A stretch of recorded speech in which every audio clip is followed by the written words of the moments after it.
झारखंड की बेटी अंकिता को मिलने जा रहा इंसाफ, नहीं पैदा होगा कोई दूसरा शाहरुख हुसैन। कुछ घंटे पहले पुलिस की गिरफ्त में हंसने वाले शाहरुख को पुलिस और संविधान का भी डर नहीं था, लेकिन अब इसके पापों का अंत होने वाला है। अंकिता के आखिरी शब्द थे, जैसे मैं मरी उसी तरह से शाहरुख भी मरे। क्या अब कानून शाहरुख को फांसी के फंदे पर ले जाएगा? शाहरुख हुसैन ने जो किया उसके बाद से पूरा देश हिल गया, लेकिन इसके बाद भी डीएसपी नूर मुस्तफा इसे क्यों बचाना चाहता था? जानकर आप भी कहेंगे डीएसपी मुस्तफा को बाहर नहीं सलाखों के अंदर होना चाहिए। शाहरुख ने क्या लफ्ज जिहाद करने के लिए अंकिता के साथ ऐसी हैवानियत को अंजाम दिया?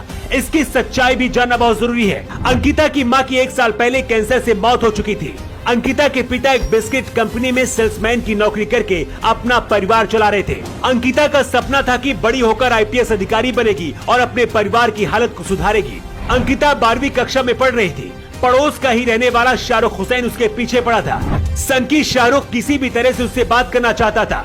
कुछ दिन बाद शाहरुख अंकिता को रिश्ते में आने के लिए जबरन मजबूर करने लगा था। अंकिता ने मना किया तो जान से मारने की धमकी देने लगा। शाहरुख पागल भेड़िया बन चुका था, जो कभी अंकिता का रास्ता रोकता था तो कभी फोन पर धमकी देता था। 23 तारीख की रात अंकिता ने अपने पापा को शाहरुख की धमकी वाली पूरी बात बताई थी। पिता ने कहा था कि बेटा सुबह देख लेंगे, लेकिन सुबह होने से पहले ही तड़के करीब 4 बजे खिड़की से शाहरुख अंदर पहुंचा और पेट्रोल डालकर आग लगा दी। मरने से पहले अंकिता ने बताया था कि मैंने खिड़की खोलकर भी देखा था। शाहरुख के साथ उसका दोस्त छोटू भी था। अंकिता 95% झुलस चुकी थी। आखिरी सांस थमने से पहले अंकिता ने कहा था कि जिस तरह से मेरी हालत हुई उसी तरह से शाहरुख को भी सजा मिलनी चाहिए। लेकिन शाहरुख को बचाने के लिए डीएसपी नूर मुस्तफा असली खेल कर रहा था। अंकिता नाबालिग थी, लेकिन शाहरुख के खिलाफ जो एफआईआर बनाई गई उसमें मुस्तफा ने खेल करते हुए बालिग लिख दिया। इसके साथ ही ऐसी धाराएं लगाई गई जिससे शाहरुख जेल जाकर भी वापस जल्द लौट सकता था। मामला इतना ज्यादा बढ़ गया कि अब झारखंड हाईकोर्ट ने खुद संज्ञान ले लिया है और हेमंत सोरेन सरकार को आदेश दिया है कि बच्ची के परिवार को सुरक्षा दी जाए। फास्ट ट्रैक कोर्ट में जांच होने के बाद जल्द ही इसे फांसी की सजा हो सकती है।